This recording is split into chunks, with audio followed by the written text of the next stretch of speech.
మోషే భోగభాగ్యాలు విడిచిపెట్టేశాడు, సుఖము సౌఖ్యము సిరి సంపదలు విడిచిపెట్టేశాడు.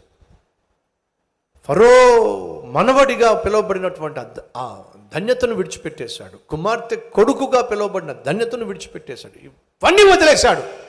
చాలా బాగుంది. వాస్తవంగా గొప్ప భోగాన్ని, గొప్ప భాగ్యాన్ని వదిలేశాడు. అద్భుతం. కానీ ఆ మనిషికున్న ఒక లోపం ఏమిటాయా అంటే కోపం.